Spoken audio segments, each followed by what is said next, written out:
Yan po si Clay. Bagong kapon po siya. Ayan, pinakapon namin eh. Gawa ng nagsisimula na siyang, well, lumandi na in a sense. Nagkaroon na siya ng, di kasi namin alam kung nag-spray ba siya or naihi lang kasi nakulong siya sa kwarto. Pero kasi mag-1 year na rin naman siya ngayong taon. So, yan, pinakapon na rin namin kasi may balak naman talaga kaming ipakapon siya. So, kakagawa lang kanina. So, meron siyang 1 week recovery. Babalik sa vet after a week para tanggalin yung tali. Hinayaan ko na lang na magpaikot-ikot. Binabantay-bantayan ko na lang para hindi siya masyadong ma-stress.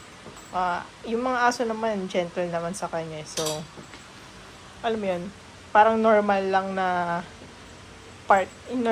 na ano sa buhay niya.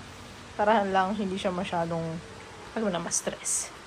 Yan si Morgan, alam na niya yung experience niya kasi nagawa na niya yan eh. Mas matanda kasi si Morgan ang pinakamatanda kasi naming pet dito.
Wawa naman si Clay kasama sa grocery.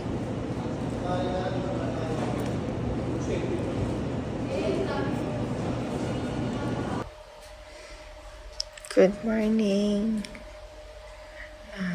Ganyan po yung si Lucy tsaka si Minto. Ito yung umaga pagkising ko. Pwesto na lang ganyan sa kama.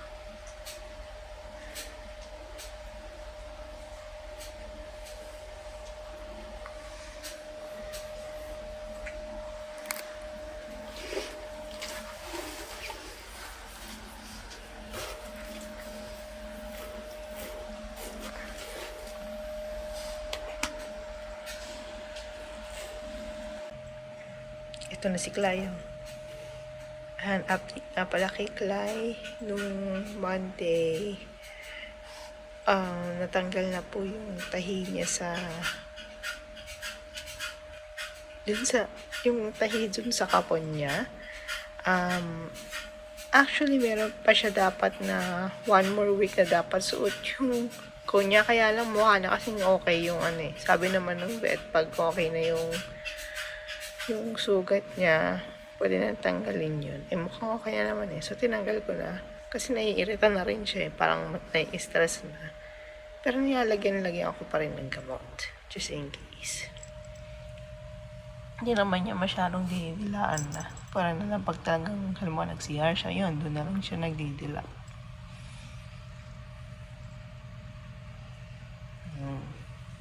Ganyan yan. Dito ko si Clyde dun sa mga aso. Hindi ba, Hindi yan takot friend mo si Mindoy kasi, di ba? Cute.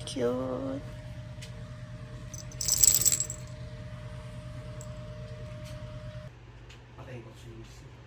Nasawa na ako yung sa aso mo. Ha?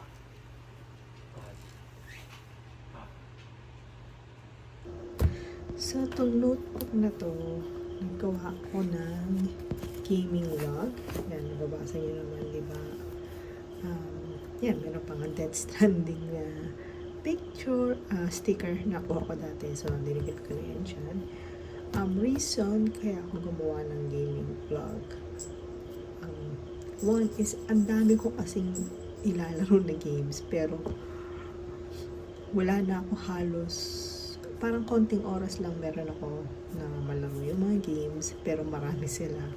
And minsan, dahil nagsha-shuffle din yung paglalaro ko, nakakalimutan ko na rin yung progress ko or what. So, naisip ko na gumawa ng parang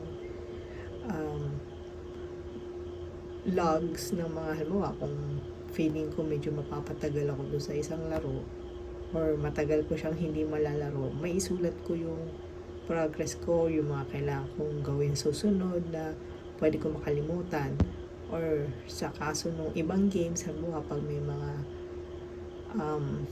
may mga certain na mga skills na makakalimutan ko yung mga combination ng buttons, gano'n, maisulat ko. So, halimbawa, ito sinulat kaya yan, yung New Vegas. Nilalaro ko siya sa Steam. Sinimulan ko nung December. Kasi hindi ko pa uli siya nalalaro. So, ayan, sinulat ko lang po ano yung mga dapat kong gagawin. Medyo nakakatamad kasi laruin yung New Vegas eh. Pero gusto ko siyang tapusin bago ako magbigay ng review. Tapos kunwari, itong sa Xenogears, nilalaro ko siya ngayon dito sa Anbernic. Minsan nalalaro ko lang siya bago ako matulog. Kasi itong Xenogears, pwede mo sabihin siya yung isa sa mga favorite ko talaga na RPG na lumabas sa PlayStation. Siya talaga yung pag meron akong copy, paulit-ulit ko siya nilalaro. Kaya lang, may mga death blows siya na nakakalimutan ko lagi yung combination. So, naghanap ako sa internet, sinulat ko na, tapos sinecheck ko na lang kapag halimbawa na-learn na ng mga character kung ano yung mga skills na kailangan nila. Para alam ko lang kung ano yung progress. Tapos syempre, pag minsan matagal ko lang uling hindi nalaro, maalala ko, titingnan ko na lang to. Tapos yun yung isusunod na ile-level up ko. Tapos yan, ito yung current na pareho kong nilalaro ngayon. Xenogears, tsaka Disco Elysium. Actually, matagal na nasa akin tong Disco Elysium na copy rin sa Steam. Ngayon ko lang siya yung medyo tuloy-tuloy nilalaro. Kasi ang text heavy niya sobra. Yung iba nga parang ini-skip ko na halos eh. Medyo ngayon ko pa lang yung medyo nagagama yung game. So, yan. Tas dito rin sa game log, sinusulat ko rin yung kung kailan ako nag-start, tas kung kailan ako siya matatapos para lang may idea ko kung gano'ng katagal ko nilalaro yung game. Although na sa game naman usually naka-record naman yung hours eh. More on for me is kung ganong parang ilang days bago ko siya matapos. So ayan, nakapila na yung Like a Dragon Infinite Wealth kasi nag-pre-order na ako niyan. Matagal ko na talagang naantay yan. Tapos ito, dinagdag ko lang today. So, kunwari itong What Remains of Edith Finch, matagal na ito na sa akin. Binili ko siya nung sale. Natapos ko lang nitong January. 2 hours lang tapos kaagad siya. So, meron akong rating. So, 3 star out of 5. Susulat ko yung review ko nung sa game. So, parang dito rin susulat ko rin yung review. So, para in the future, halimbawa, biglang magkakwentuhan na kung kamusta ba yung game na ganyan. At least maalala ko na, ito pala yung game na nilaro ko dati. Ito pala yung review ko noon.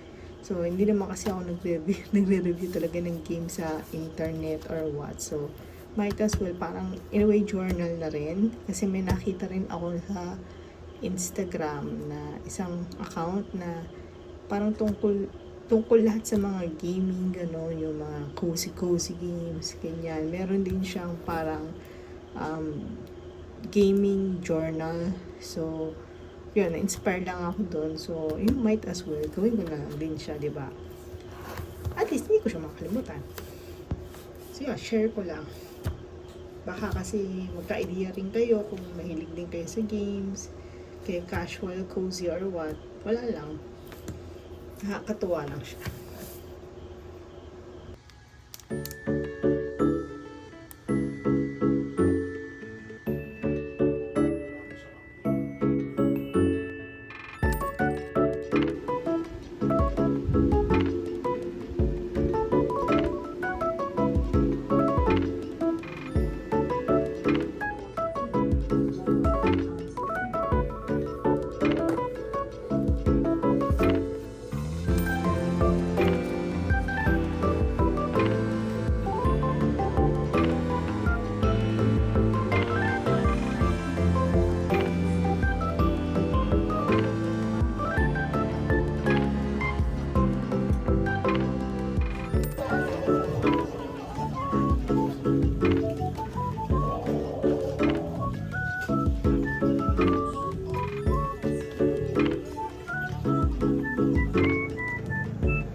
Yan si Linday, oh.